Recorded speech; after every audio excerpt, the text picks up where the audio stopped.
नमस्कार। स्वागत है आप सभी का मेरे official YouTube channel computer plus academy में। आज की इस स्पेशल क्लास में हम पढ़ेंगे नेटवर्किंग का सबसे इंपॉर्टेंट टॉपिक जिसका नाम है नेटवर्क डिवाइसेज। तो आज के इस स्पेशल सेशन में कौन कौन से नेटवर्क डिवाइस पढ़ेंगे इसके बारे में हम जानते हैं। तो सबसे पहले हम पढ़ेंगे हब। क्योंकि हब हमने हमारे पिछले वीडियो में पढ़ लिया है तो इस वीडियो के अंदर हब को नहीं पढ़ेंगे। उसके बाद में switch, bridge, router, gateway and modem. तो स्विच, ब्रिज, राउटर, गेटवे और मोडेम इनके बारे में डिटेल से चर्चा करेंगे इस पूरे वीडियो के अंदर। तो सबसे पहला जो नेटवर्क डिवाइस हम पढ़ेंगे जिसका नाम है रिपीटर। आप सभी को पता है कि रिपीटर फिजिकल लेयर पर ओएसआई मॉडल की फिजिकल लेयर पर काम करता है, इसीलिए रिपीटर प्योरली एक हार्डवेयर डिवाइस होता है। तो रिपीटर कंप्लीटली एक हार्डवेयर डिवाइस है जो कि फिजिकल लेयर पर काम करता है। यह आपको पहला पॉइंट बहुत अच्छे से ध्यान में होना जरूरी है।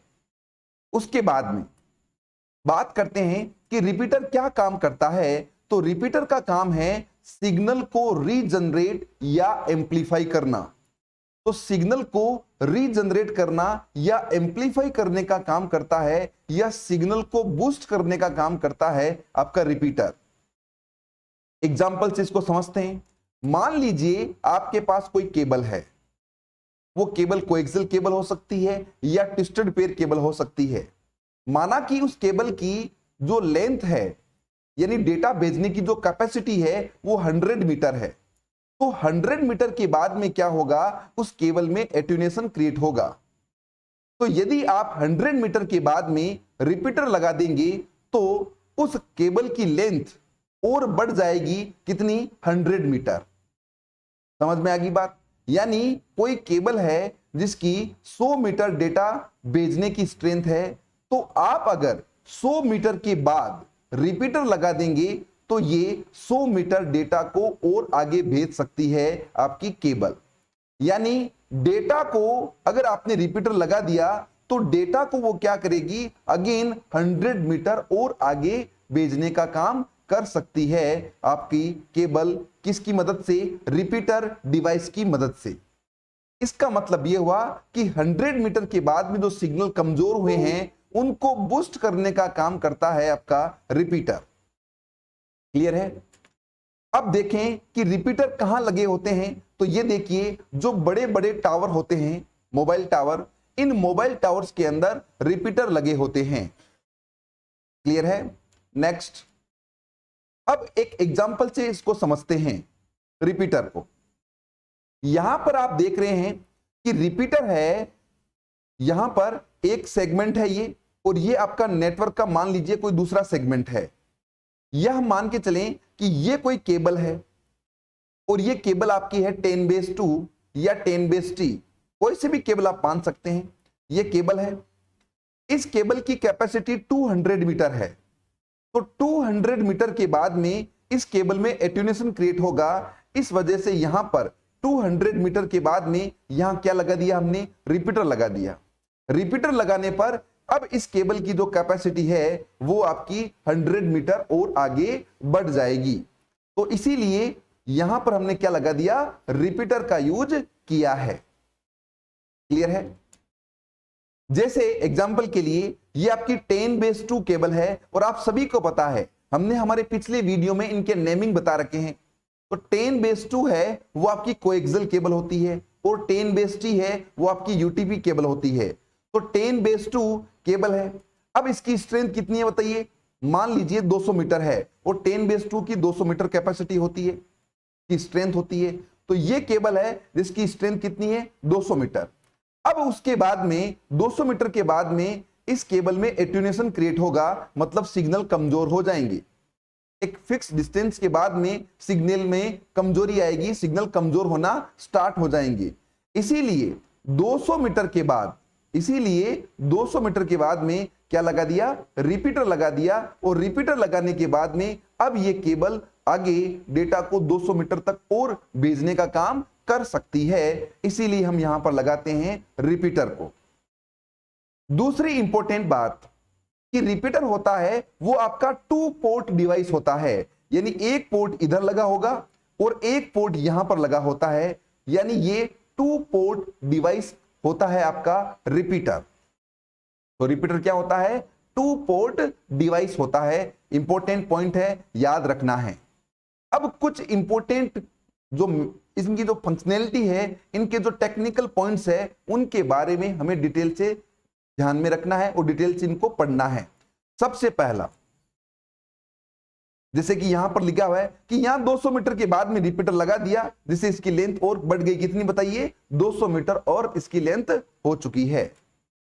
अब रही बात कि क्या रिपीटर फॉरवर्डिंग करता है क्या, ये कुछ टेक्निकल पॉइंट है कि क्या रिपीटर फॉरवर्डिंग कर सकता है क्या रिपीटर फिल्टरिंग कर सकता है क्या, ये 2 सबसे इंपॉर्टेंट पॉइंट है। तो सबसे पहला पॉइंट कि क्या रिपीटर डेटा को फॉरवर्ड कर सकता है। तो फॉरवर्ड का मतलब क्या हुआ, फॉरवर्ड का मतलब यह है कि यदि मान लीजिए नोड ए, अगर नोड ए डेटा को भेजना चाहता है नोड एफ को, मेरी बात को ध्यान से सुनना है कि फॉरवर्डिंग का मतलब क्या है। फॉरवर्डिंग का मतलब है कि यदि रिपीटर के अंदर मान लो ये जो केबल है, इस केबल के अंदर जो नोड ए है, वो नोड ए डेटा को भेजना चाहता है किसको, नोड एफ को। तो अब आप यहां पर देखेंगे तो ये जो पहला सेगमेंट है, यहां पर तो ए, बी और सी है, और यहां पर दूसरे सेगमेंट की बात करेंगे तो ये दूसरे कंप्यूटर है और यहां पर एफ है। तो क्या होगा, यहां से आपके सिग्नल मूव होंगे, से सिग्नल मूव होंगे और ये इस पोर्ट से कहां पर पहुंचेंगे, रिपीटर पर पहुंचेंगे। तो रिपीटर क्या करेगा, इस सिग्नल को यहां से फॉरवर्ड कर देगा, और किसको फॉरवर्ड कर देगा, एफ को फॉरवर्ड कर देगा। इसका मतलब रिपीटर फॉरवर्डिंग का काम कर सकता है। यस, रिपीटर फॉरवर्ड कर सकता है डेटा को। अब बात करते हैं कि क्या रिपीटर फिल्टर कर सकता है क्या। इसका मतलब क्या है, इसका मतलब एक एग्जांपल से इसको समझते हैं कि मान लीजिए, नेक्स्ट एग्जांपल में हम मान लीजिए कि नोड ए है, वो डेटा नोड बी को भेजना चाहता है। नोड ए है, वो डेटा भेजना चाहता है किसको, नोड बी को। तो इस केस में भी रिपीटर क्या डेटा फॉरवर्ड करेगा, यस, इस केस में भी जो रिपीटर है वो डेटा को फॉरवर्ड कर सकता है, फिल्टर नहीं कर सकता। ऐसा क्यों, क्योंकि आप यहां पर देख पा रहे हैं कि ए और बी ये तो एक ही लिंक में है, एक ही सेगमेंट में है, फिर भी ये क्या करेगा, ये इस डेटा को आगे फॉरवर्ड कर देगा। मतलब इसके पास में कोई ऐसी इंटेलिजेंसी या ऐसी कोई टेक्निक नहीं है जिसकी मदद से ये केवल डेटा को बी तक ही पहुंचाएं, आगे नहीं भेज सकें। यानी ये डेटा को रोक नहीं सकता है, डेटा को फिल्टर नहीं कर सकता, डेटा को रोक नहीं सकता है, क्योंकि रिपीटर एक फिजिकल डिवाइस है। एक फिजिकल डिवाइस होने के कारण, फिजिकल लेयर पर काम करने के कारण ये कोई मैक एड्रेस पर और किसी आईपी एड्रेस पर काम नहीं करता है। यानी इसके पास न तो मैक एड्रेस है, न आईपी एड्रेस है। इस वजह से ये डेटा को फॉरवर्डिंग का काम करता है, फिल्टरिंग का काम नहीं कर सकता। तो फिल्टरिंग का मतलब हुआ कि यदि नोड ए डेटा को भेजना चाहता है नोड बी को, उस केस में भी रिपीटर क्या करेगा, डेटा को फिल्टर नहीं कर पाएगा, डेटा को आगे फॉरवर्ड कर देगा, जबकि ये फॉरवर्डिंग नहीं होनी चाहिए थी। तो रिपीटर केवल डेटा को फॉरवर्ड करता है, फिल्टर नहीं करता है। क्यों, क्योंकि इसके पास में इन नोडों का न तो कोई मैक एड्रेस है और न ही इनके पास में कोई आईपी एड्रेस है। क्यों, क्योंकि रिपीटर फिजिकल लेयर पर काम करता है, इसीलिए प्योरली फिजिकल डिवाइस होता है। तो इसके पास में कोई फिल्टरिंग की फंक्शनैलिटी नहीं होती है। It's that clear.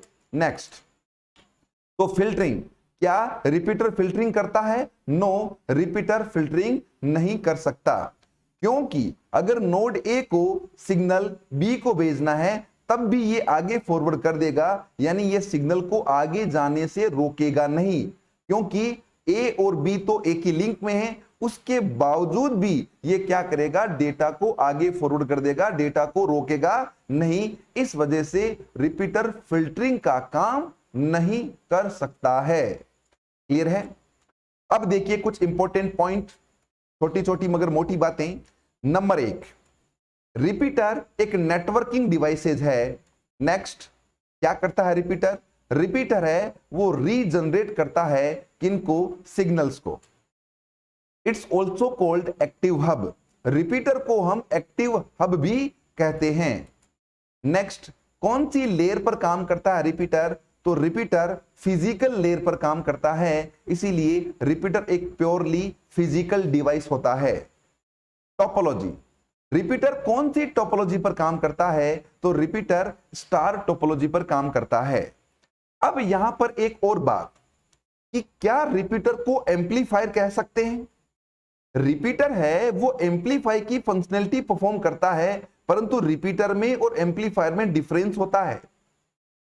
रिपीटर क्या करेगा कि जो केबल की स्ट्रेंथ होती है उतना ही डेटा, उतनी ही स्ट्रेंथ का डेटा एम्पलीफाई कर पाता है।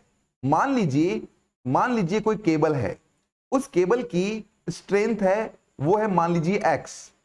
अगर आपने रिपीटर लगा दिया तो वह सिग्नल बूस्ट करेगा कितनी बताइए? अगेन x, यानी x ही करेगा। जैसे कि मान लो 100 मीटर की स्ट्रेंथ है तो आपने रिपीटर लगा दिया तो इसकी स्पीड यानी इसकी जो लेंथ है वो और बढ़ जाएगी, केवल कितनी? 100 मीटर। जबकि एम्पलीफाई क्या कर सकता है? डबल या ट्रिपल भी क्या कर सकता है? उसकी स्ट्रेंथ को बढ़ा सकता है। ये मेजर डिफरेंस होता है रिपीटर में और एम्पलीफायर के अंदर। तो एम्पलीफायर है वो 2 गुना या 3 गुना स्ट्रेंथ बढ़ा सकता है, परंतु रिपीटर है वो जितनी स्ट्रेंथ है उतनी ही स्ट्रेंथ बढ़ाने का काम करता है आपका रिपीटर। क्लियर है? ये बात समझ में आ गई आपको रिपीटर की। नेक्स्ट चलते हैं अपन ब्रिज के अंदर। तो ब्रिज क्या काम करता है, ब्रिज के बारे में हम समझते हैं। तो सबसे पहले ये आपको एक डायग्राम दिख रहा है, इस डायग्राम से ब्रिज को समझते हैं। यहां पर ब्रिज भी आपका 2 पोर्ट डिवाइस है। पहली बात तो आपको ध्यान में रखना है कि ब्रिज भी एक 2 पोर्ट डिवाइस होता है। जैसे कि यहां एक पोर्ट है और यहां एक पोर्ट है, ये 2 पोर्ट लगे होते हैं, एक 1 और ये आपका दूसरा पोर्ट। क्लियर है? तो ब्रिज भी आपका 2 पोर्ट डिवाइस होता है रिपीटर की तरह। अब ब्रिज क्या करेगा? ब्रिज है वो 2 लोकल एरिया नेटवर्क को जोड़ने का काम कर सकता है, यानी 2 लोकल एरिया नेटवर्क को जोड़ने का काम करता है आपका ब्रिज। और ब्रिज है वो 2 अलग अलग लोकल एरिया नेटवर्क को जोड़ सकता है। कैसे? जैसे कि मान लो इधर तो मैंने ये जो सेगमेंट है, इस सेगमेंट को मैंने ले लिया, यहां पर इसको बोलेंगे अपन टोकन रिंग। क्या कहेंगे इसको? टोकन रिंग कहेंगे। और इस साइड में आपकी यहां पर है ये टोकन बस। तो एक तरफ तो टोकन रिंग है और एक तरफ है टोकन बस। इन दोनों लोकल एरिया नेटवर्क को जोड़ने का काम करेगा आपका ब्रिज करेगा। तो पढ़ते हैं डिटेल से और आगे इनकी चीजें। तो ब्रिज का यूज कहां होगा? ब्रिज का यूज होगा connect to different local area network. 2 अलग अलग लोकल एरिया नेटवर्क को जोड़ने के लिए हम काम में लेते हैं किसको? ब्रिज को। क्लियर है? यानी जैसे इस एग्जांपल की बात करें, एक तरफ तो टोकन रिंग है, ठीक है, और एक तरफ टोकन बस है। इन दोनों को कनेक्ट करना है तो इसके लिए हमने काम में लिया है कौन सा डिवाइस? आपका ब्रिज डिवाइस काम में हमने लिया है। क्लियर है? अब यहां पर डायग्राम से इसको अच्छे से समझते हैं। तो यहां पर ब्रिज की बात अगर अपन करें तो यहां पर देखिए ये आपका एक स्विच है, यानी एक लोकल एरिया नेटवर्क, एक सेगमेंट है स्विच। तो स्विच आप सभी को पता है, स्विच एक मल्टीपोर्ट डिवाइस होता है जिससे आप मल्टीपल डिवाइस को कनेक्ट कर सकते हैं। तो एक स्विच यहां पर लगा दिया और एक नेटवर्क बना दिया, और यहां पर भी एक स्विच लगा दिया और यहां पर भी एक नेटवर्क बना दिया। इन दोनों नेटवर्क को आपस में जोड़ना है तो हमने यहां पर काम में ले लिया कौन सा डिवाइस बताइए? ब्रिज। एक एग्जांपल से इसको समझते हैं। मान लीजिए एक कोई सिटी है और एक सिटी के अंदर एक बैंक की 2 ब्रांचेज है। एक ही बैंक की कितनी ब्रांचेज है? 2 ब्रांचेज है। उन दोनों ब्रांच को आपस में जोड़ना है, आपस में कनेक्ट करना है, तो आपका जो डिवाइस काम में लिया जाएगा वो डिवाइस आपका होगा ब्रिज डिवाइस। क्लियर है? यानी ब्रिज डिवाइस से एक सिटी की दोनों जो आपकी बैंक है, दोनों बैंकों के ब्रांचेस को हम आपस में कनेक्ट कर सकते हैं। नेक्स्ट, अब बात करते हैं ब्रिज के बारे में कुछ इंपॉर्टेंट चीजें कि क्या ब्रिज फॉरवर्ड कर सकता है, क्या ब्रिज फिल्टर कर सकता है क्या। तो आप सभी को पता है कि ब्रिज है वो डेटा लिंक लेयर पर काम करता है, और डेटा लिंक लेयर का मतलब हुआ कि यहां पर मैक एड्रेस का यूज होता है, यानी ब्रिज होगा वो मैक एड्रेस पर काम करेगा। सबसे इंपॉर्टेंट पॉइंट, तो ब्रिज है वो मैक एड्रेस को यूज करता है, बट हब और रिपीटर प्योरली फिजिकल डिवाइस होते हैं, तो वो किसी भी प्रकार के एड्रेस का यूज नहीं करते हैं। क्लियर है? अब समझते हैं फॉरवर्डिंग। ब्रिज के पास अगर कोई डेटा आएगा तो क्या वह उसे फॉरवर्ड करेगा? यस, उसको फॉरवर्ड करेगा। कैसे? मान लीजिए ये सेगमेंट है, सेगमेंट 1 और ये सेगमेंट 2, यहां पर पोर्ट है एक पोर्ट P1 और यहां पर एक पोर्ट है आपका पोर्ट P2। मेरी बात समझ में आ गई आपको? तो पोर्ट P1 है, उससे A, B और C ये कंप्यूटर जुड़े हुए हैं, और पोर्ट P2 से ये बाकी के 3 कंप्यूटर आपस में कनेक्टेड है, आपस में जुड़े हुए हैं। अब यदि वही बात, फॉरवर्डिंग का मतलब यह हुआ कि यदि नोड A डेटा भेजना चाहता है किसको? नोड F को, उस केस में क्या होगा? यहां से डेटा मूव होगा और ये डेटा जाएगा कहां पर बताइए? ब्रिज के पास। अब ब्रिज क्या करेगा? इस डेटा को फॉरवर्ड कर देगा किसको? F को। और इसके लिए वो क्या करेगा? वो एक मैक एड्रेस को यूज करेगा और एक टेबल को यूज करेगा, जिसका नाम अभी मैं आपको आगे बताने वाला हूं। यानी उस टेबल में क्या होगा? सारे के सारे पोर्ट और उनके मैक एड्रेस स्टोर रहेंगे, और उसी टेबल के कारण ये डेटा की क्या कर सकता है? फॉरवर्डिंग का काम करता है, बहुत ही इजीली तरीके से। अब बात करते हैं फिल्टरिंग की, कि फिल्टरिंग का मतलब क्या हुआ? फिल्टरिंग का मतलब हुआ कि क्या ब्रिज है वो डेटा को आगे जाने से रोकता है या आगे जाने से रोक सकता है क्या? यस, यानी आपका जो ब्रिज है वो फिल्टरिंग का काम कर सकता है। कैसे? इसको एक एग्जांपल से समझते हैं। यदि मान लीजिए नोड A है, उसको डेटा भेजना है किसको? नोड B को, तो उस केस में क्या होगा? ये आपका जो डेटा है वो किसके पास जाएगा बताइए? ब्रिज के पास जाएगा। अब ब्रिज के पास में क्या होगा? एक टेबल होगी और ब्रिज टेबल होगी, और उस टेबल के अंदर सभी नोड के मैक एड्रेस और पोर्ट होंगे। क्लियर है? तो क्या होगा? यहां पर ये चेक करेगा कि नोड A है वो डेटा भेजना चाह रहा है नोड B को। इसका मतलब ये हुआ कि नोड B तो इस साइड में ही है, यानी मैक एड्रेस से पता लगा लेगा कि ये नोड B तो इस सेगमेंट के अंदर ही है, तो ये इसको आगे फॉरवर्ड नहीं करेगा। ये ब्रिज है, यहीं से डेटा भेज देगा किसको? B को भेज देगा with the help of MAC address. Clear है? तो ये फंक्शनैलिटी है वो हब और रिपीटर में नहीं होती है, बट ब्रिज में ये फंक्शनैलिटी होती है, क्योंकि ब्रिज है वो डेटा लिंक लेयर पर काम करता है, यानी ब्रिज के पास में सभी नोड के मैक एड्रेस होते हैं।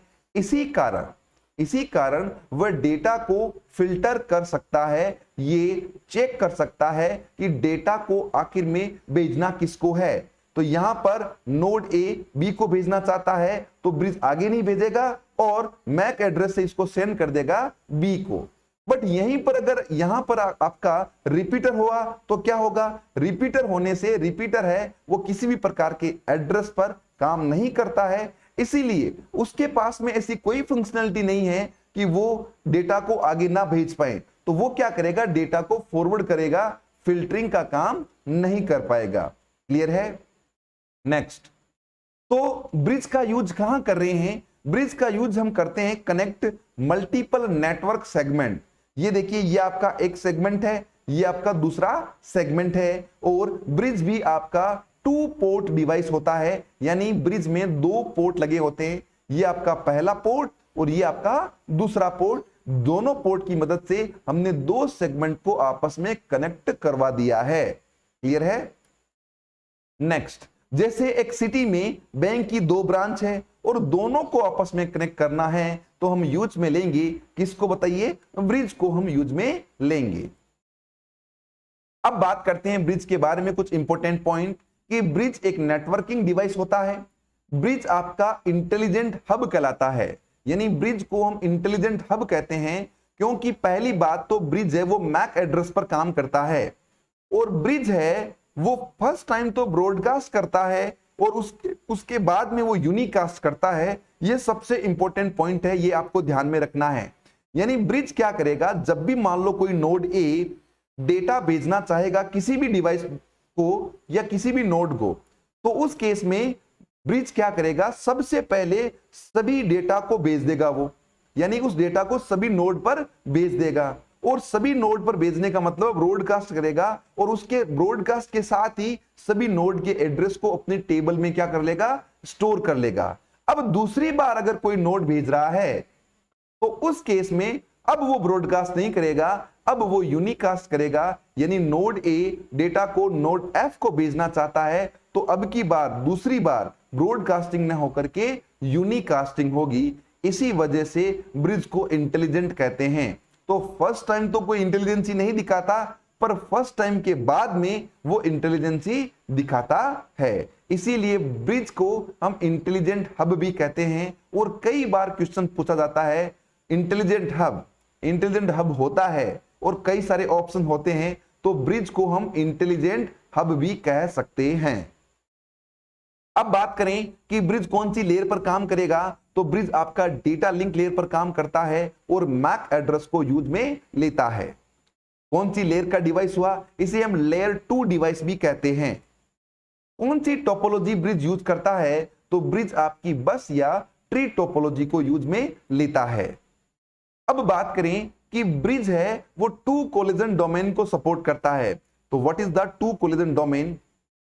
तो मैंने आपको कहा था कि एक होता है सिंगल कोलिजन डोमेन, एक होता है टू कोलिजन डोमेन।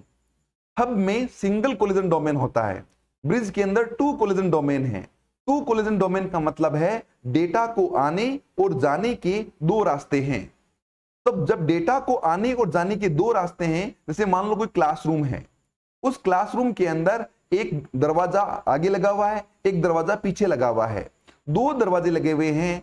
अब वहां से क्लासरूम से अगर बच्चे निकलेंगे तो दो दरवाजे होने के कारण वहां पर डेटा को कोलैप्स की यानी डेटा के भिड़ने की जो पॉसिबिलिटी है वो काफी कम हो जाती है। यानी ब्रिज के अंदर डेटा को आने और जाने के दो रास्ते हैं, दो दरवाजे हैं, इसे हम बोलते हैं टू कोलिजन डोमेन। तो कुछ हद तक यहां पर कोलैप्स और कोलाइड की पॉसिबिलिटी है वो कम हो जाती है। किस केस में? ब्रिज के केस में। अब हम बात करेंगे स्विच की। तो स्विच क्या होता है इसके बारे में हम जानेंगे। स्विच को हम क्या कहते हैं? Switch is also cold multi port bridge.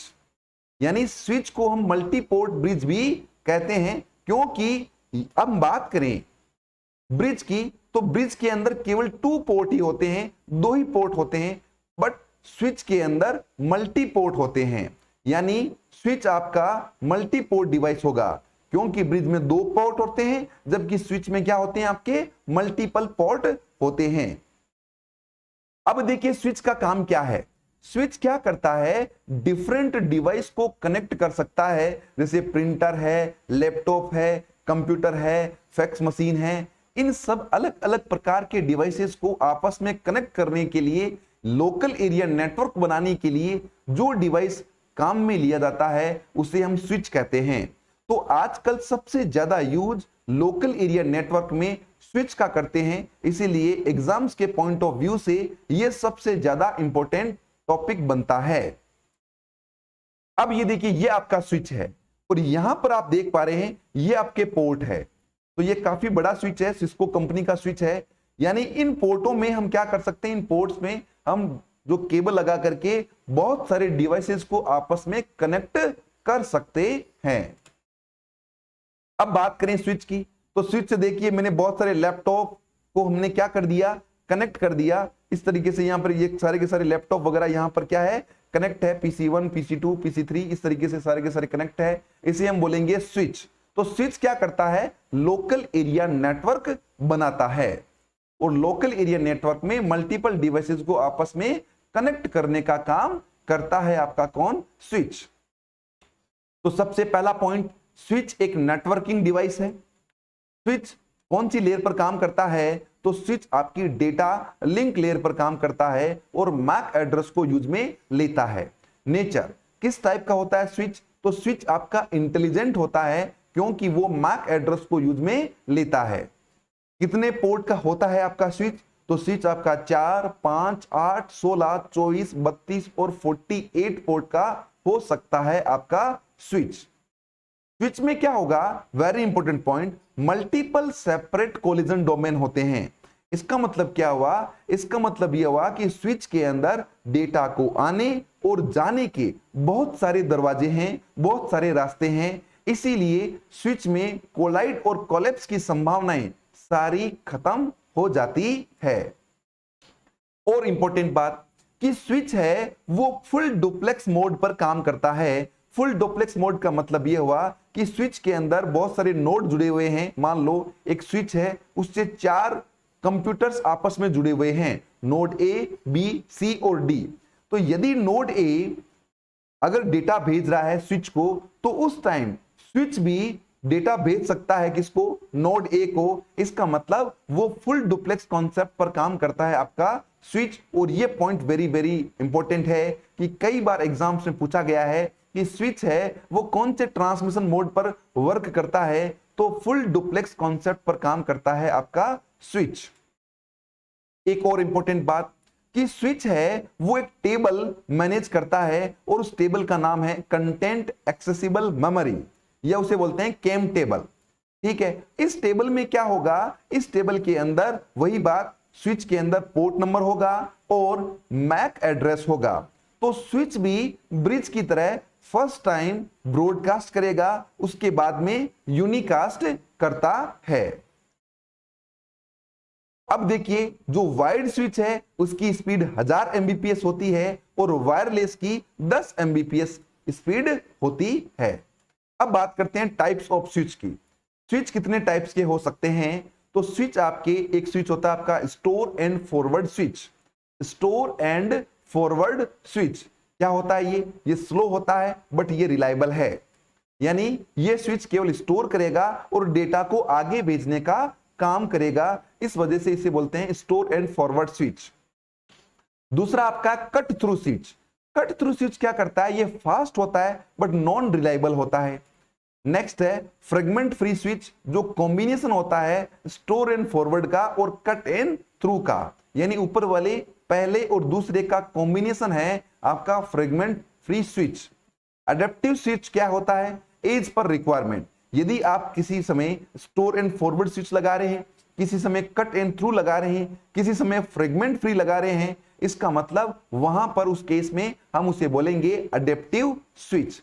तो स्विच क्या होता है? स्विच एक नेटवर्किंग डिवाइस है जो कि डेटा लिंक लेयर पर काम करता है, जो कि इंटेलिजेंट होता है, जो कि लोकल एरिया नेटवर्क बनाने के लिए काम करता है। मतलब मल्टीपल डिवाइसेस को कनेक्ट करने का काम करता है आपका स्विच। तो स्विच का यूज लोकल एरिया नेटवर्क बनाने के लिए करते हैं और स्टार टोपोलॉजी पर काम करता है आपका स्विच। क्लियर है? अब हम बात करेंगे राउटर की। तो राउटर जो शब्द है वो आपका रूट से बना है और रूट का मतलब होता है शॉर्टेस्ट रूट, शॉर्टेस्ट पाथ।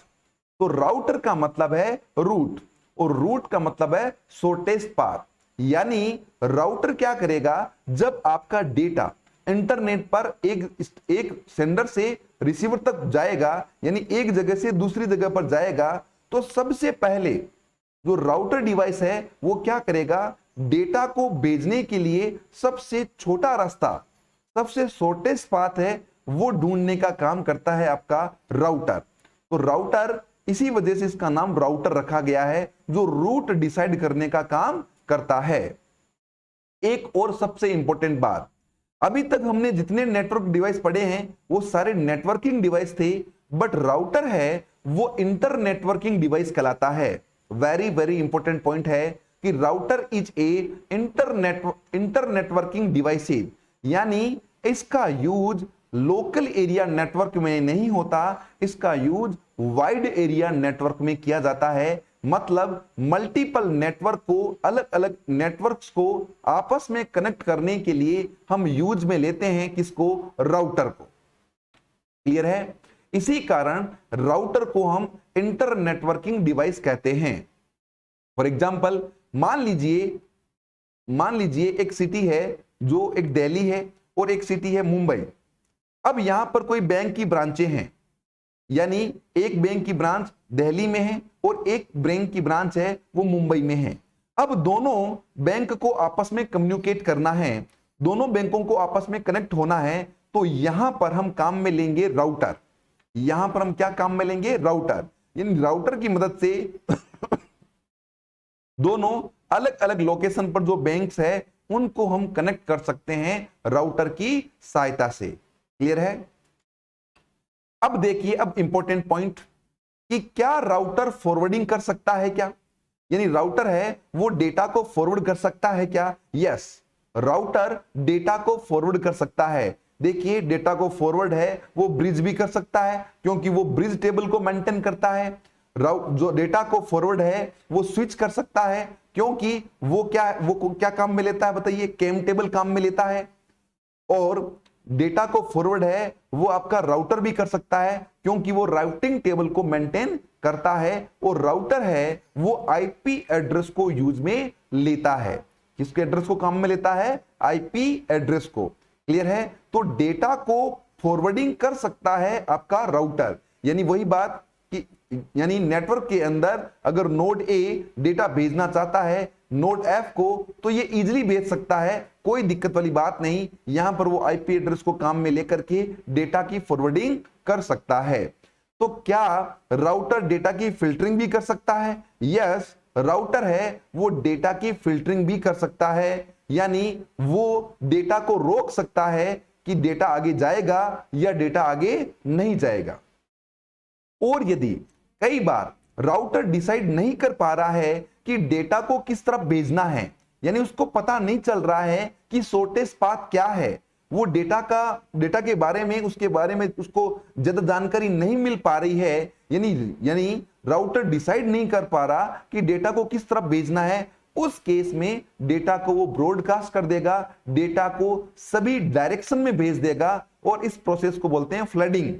इस प्रोसेस को क्या बोलते हैं? फ्लडिंग। तो राउटर है फॉरवर्डिंग कर सकता है, राउटर है फ्लडिंग कर सकता है। एक और खास बात कि आपके जितने भी कंप्यूटर्स वगैरह है वो डायरेक्टली राउटर से कनेक्ट नहीं होते हैं। ये आपको ध्यान में रखना है कि आपके जितने भी डिवाइस है वो स्विच से कनेक्ट होते हैं। पहले हब से होते थे, आजकल कनेक्ट किससे हो रहे हैं? स्विच से। यानी स्विच से हम क्या करेंगे? सभी डिवाइसेस को आपस में कनेक्ट करेंगे और स्विच है वो राउटर से कनेक्ट होता है। तो लोकल एरिया नेटवर्क बनता है स्विच से और फिर उस स्विच को हम कनेक्ट कर देते हैं किससे? राउटर से। और फिर राउटर है वो दूसरे नेटवर्क से क्या करता है? कनेक्शन बनाने का काम करता है। तो पहली बात, फॉरवर्डिंग यस कर सकता है। फ्लडिंग, अगर वो उसको पता नहीं चल पा रहा कि डेटा को किस तरफ भेजना है तो उस केस में वो क्या करेगा? फ्लडिंग करेगा। फिल्टरिंग, क्या राउटर डिसाइड कर सकता है कि डेटा को आगे भेजना है या रोकना है? यस, राउटर डिसाइड कर सकता है with the help of routing table. Routing table की हेल्प लेकर के वो डेटा की फिल्टरिंग भी कर सकता है। कोलिजन, क्या राउटर में कोलिजन होता है? नो, राउटर में कोई कोलिजन नहीं होता। यहां पर भी मल्टीपल सेपरेट कोलिजन कॉन्सेप्ट पर काम करता है क्योंकि एक और बात, राउटर है वो स्टोर एंड फॉरवर्ड सिस्टम पर काम करता है। यानी इसके पास में कोई पैकेट आया तो ये अपनी मेमोरी में स्टोर करेगा और उसके बाद में उसको फॉरवर्ड कर देगा। अब उसी समय अगर मान लो कोई दूसरा पैकेट भी आ गया तो दूसरे पैकेट को भी ये क्या करेगा? अपनी मेमोरी में स्टोर कर लेगा। यानी सबसे पहले जैसे ही पैकेट आया और उस पैकेट को वो अपनी मेमोरी में स्टोर कर रहा है। इस वजह से, इसी कारण से आपका जो राउटर के अंदर है वो कोलिजन नहीं होता। क्यों? क्योंकि वो सबसे पहले आएगा और आकर के सीधा मेमोरी में स्टोर होगा और मेमोरी में स्टोर होने के बाद में यहां से डिसाइड होगा कि इसका रूट क्या होगा।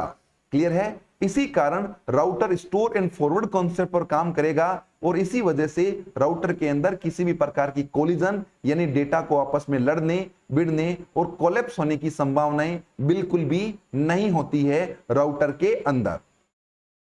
तो आप देख सकते हैं कैसा होता है राउटर। ये होता है आपका राउटर। इसमें ये पावर बटन है, ये पोर्ट लगे हुए हैं, ठीक है, ये इंटरनेट का लगा हुआ है और ये रीसेट लगा हुआ है। इसे हम कहते हैं राउटर। आप देख सकते हैं घरों में, ऑफिसेज के अंदर कई जगह पर राउटर को लगाया जाता है और इस प्रकार का डिवाइस होता है आपका राउटर। क्लियर है?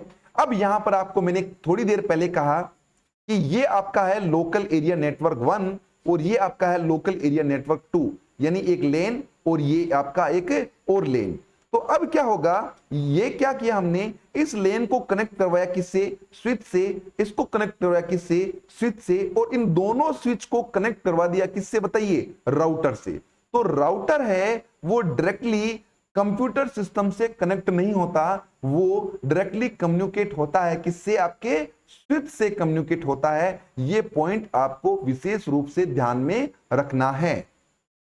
अब बात करते हैं राउटर के बारे में, कुछ important points. Router internetworking device होता है, राउटर लेयर 3 डिवाइस होता है, यानी राउटर है वो नेटवर्क लेयर पर काम करता है। क्या कम्युनिकेट करता है, टू डिफरेंट नेटवर्क को कम्युनिकेशन करने का काम करता है आपका राउटर। अलग अलग दो नेटवर्क को जोड़ता है राउटर। कौन सी टेबल को मेंटेन करता है, तो राउटर है वो राउटिंग टेबल को मेंटेन करने का काम करता है। Not use in LAN, local area network में राउटर का यूज नहीं होता है। No direct connect PC, router है वो डायरेक्टली कनेक्ट नहीं होता पीसी से, it connect switch and switch connect router, यानी जो आपके पीसी है वो कनेक्ट होंगे स्विच से और फिर स्विच है वो कनेक्ट होंगे आपके राउटर से। तो राउटर का यूज कहां होगा, वाइड एरिया नेटवर्क में होगा राउटर का यूज। मैंने अभी आपको कहा कि एक बैंक की ब्रांच है वो दिल्ली में है, एक बैंक की ब्रांच है वो बंगलोर में है। तो इन दोनों ब्रांचों को आपस में कनेक्ट करना है, तो यहां पर डिवाइस काम में लिया जाएगा आपका राउटर डिवाइस। राउटर है वो आईपी एड्रेस यानी पैकेट पर काम करता है। तो राउटर किस प्रकार के डेटा पर काम करेगा, पैकेट पर काम करेगा। आप सभी को पता है, ओएसआई मॉडल में हमने पढ़ा है कि नेटवर्क लेयर में पीडीयू आपका पैकेट होता है और एड्रेस होता है वो कौन सा होता है आपका, आईपी एड्रेस होता है।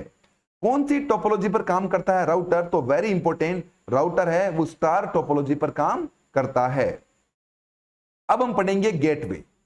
गेटवे क्या होता है, वेरी वेरी इंपॉर्टेंट, गेटवे के बारे में समझेंगे। तो नेटवर्क का जो चौकीदार है उसे हम बोलते हैं गेटवे। तो गेटवे होता है आपका नेटवर्क का चौकीदार। तो नेटवर्क का चौकीदार का मतलब क्या हुआ कि गेटवे क्या करता है, ये डिसाइड करता है कि कौन से डेटा को नेटवर्क में आना है और कौन से डेटा को नेटवर्क से बाहर जाना है। ये सारी इंफॉर्मेशन गेटवे के अंदर रहती है। जिस प्रकार से मान लो कोई ऑफिस है, मान लो कोई मॉल्स है, कोई यूनिवर्सिटी है, उसमें क्या होगा, गेट के बाहर एक गेटमैन होता है। गेटमैन क्या करता है, एक अपनी इंफॉर्मेशन को मेंटेन करके रखता है कि कोई भी व्यक्ति आ रहा है तो वो कहां से आ रहा है, उसका नाम क्या है, उसका एड्रेस क्या है, ये सारी डिटेल वो अपने रजिस्टर में मेंटेन कर लेता है। और जब कोई व्यक्ति बाहर जाता है तब भी वो उसकी इंफॉर्मेशन को अपने रजिस्टर के अंदर नोट कर लेता है। तो वो जो व्यक्ति है वो होता है आपका गेटवे। इसी कारण गेटवे को हम फायरवॉल भी कहते हैं। इसी वजह से गेटवे को हम क्या कहते हैं, फायरवॉल का नाम भी देते हैं।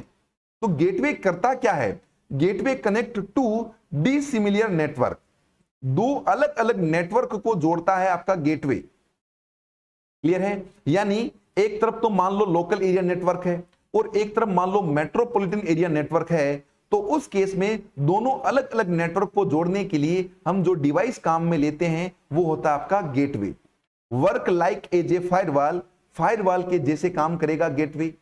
अब इंपॉर्टेंट पॉइंट कि गेटवे क्या करता है, regulate traffic between dissimilar network, यानी ये क्या करेगा, रेगुलेट करेगा किसको, ट्रैफिक को, किन के बीच में, दो अलग अलग नेटवर्क के बीच में। जबकि राउटर क्या करता है, रेगुलेट करता है किसको, ट्रैफिक को बिटवीन सिमिलर नेटवर्क। यानी सिमिलर नेटवर्क की बात करें तब तो राउटर काम में लेंगे और डिसिमिलर नेटवर्क की बात करें तब हम गेटवे को काम में लेंगे। तो राउटर और ब्रिज दोनों सिमिलर नेटवर्क को कनेक्ट करते हैं, जबकि गेटवे हैं वो डिसिमिलर नेटवर्क को कनेक्ट करते हैं। अलग अलग प्रोटोकॉल अगर कोई नेटवर्क यूज कर रहे हैं यानी एक नेटवर्क है वो डिफरेंट प्रोटोकॉल को सपोर्ट कर रहा है और दूसरा नेटवर्क है वो किसी दूसरे डिफरेंट प्रोटोकॉल को सपोर्ट कर रहा है। उन दोनों नेटवर्क को आपस में जोड़ना है तो आप काम में लेंगे राउटर। यहां पर लिख रखा है यूज्ड इन डिफरेंट प्रोटोकॉल, अलग अलग प्रोटोकॉल को काम में लेता है आपका गेटवे। कौन सी टोपोलॉजी पर काम करता है गेटवे? तो गेटवे आपका स्टार टोपोलॉजी पर काम करता है। अब देखिए यहां पर गेटवे के बारे में, तो यहां पर भी वही बात है कि गेटवे है ये आपका एक नेटवर्क है जो अलग प्रोटोकॉल पर काम कर रहा है और ये आपका दूसरा नेटवर्क है जो अलग प्रोटोकॉल पर काम कर रहा है, और इन दोनों को जोड़ने के लिए हम जो डिवाइस काम में ले रहे हैं वो गेटवे होता है। अब गेटवे है वो आपकी ऊपर की ओएसआई मॉडल की ऊपर की 4 लेयर पर काम करता है, या हम ये भी कह सकते हैं कि गेटवे 7 लेयरों पर काम करता है। तो गेटवे है वो 7 लेयर पर काम करता है, या गेटवे जो ओएसआई मॉडल की टॉप की ऊपर की जो 4 लेयर है उन पर काम करने का काम करता है आपका गेटवे। अब लास्ट पढ़ेंगे मॉडेम। मॉडेम जो शब्द है वो 2 शब्दों से बना है, मॉड्यूलेशन और डीमॉड्यूलेशन। तो मॉड्यूलेशन का मतलब या मॉड्यूलेटर का मतलब क्या होता है? Convert digital to analogue. यदि डिजिटल सिग्नल से एनालॉग सिग्नल में कन्वर्जन कर रहे हैं तो उस प्रोसेस को बोलेंगे मॉड्यूलेटर या मॉड्यूलेशन। और डीमॉड्यूलेटर का मतलब हुआ एनालॉग सिग्नल को अगर डिजिटल में बदलना है तो जो आपकी प्रोसेस काम में ली जाएगी, जो टर्म्स काम में ली जाएगी वो आपकी डीमॉड्यूलेशन होगी, और मॉड्यूलेशन और डीमॉड्यूलेशन को मिलाएंगे तो बनेगा आपका मॉडेम। अब मॉडेम काम में कब काम में लिया जाता है, क्यों यूज किया जाता है? यदि आपको अपना डेटा टेलीफोन लाइन से भेजना है, मेरी बात को अच्छे से सुनना है, यदि आपको अपना डेटा टेलीफोन लाइन से भेजना है तो आप ध्यान में रखें टेलीफोन लाइन है वो एनालॉग सिग्नल पर काम करती है और कंप्यूटर है वो डिजिटल सिग्नल पर काम करता है। तो उस केस में क्या होगा कि आपको क्या करना पड़ेगा, टेलीफोन लाइन पर भेजने के लिए डेटा को डिजिटल से कन्वर्ट करना पड़ेगा, किसमें? एनालॉग में। तो वहां पर मॉड्यूलेशन प्रोसेस काम में ली जाएगी कि डिजिटल सिग्नल को एनालॉग में कन्वर्ट किया और उसके बाद में उस एनालॉग सिग्नल को टेलीफोन लाइन पर सेंड कर दिया। अब वो टेलीफोन लाइन पर एनालॉग सिग्नल है वो मूव होंगे, ट्रांसमिट होंगे, और उसके बाद में रिसीवर एंड पर अगेन क्या होगा, आपका जो एनालॉग सिग्नल है वो बदलेगा किसमें? डिजिटल में, और उसके बाद में वो कंप्यूटर में क्या हो जाएगा? स्टोर हो जाएगा। तो यदि आपको कम्युनिकेशन टेलीफोन लाइन से करना हो तो उस केस में हम जो डिवाइस काम में लेंगे उसका नाम होगा मॉडेम। क्लियर है? कौन सी टोपोलॉजी पर काम करता है? स्टार टोपोलॉजी पर काम करता है आपका डिवाइस। कौन सा? Modem device. तो ये आज हमने नेटवर्किंग डिवाइस के सारी टॉपिक्स है बहुत अच्छे से तरीके से हमने देखा है। उम्मीद कर रहा हूं ये वीडियो आपको बहुत अच्छा लगा होगा, बहुत पसंद आया होगा, आपकी नॉलेज है वो ग्रूम हुई होगी। अगर ये सब कुछ हुआ है तो आप इसको लाइक करें और चैनल को सब्सक्राइब करें। धन्यवाद।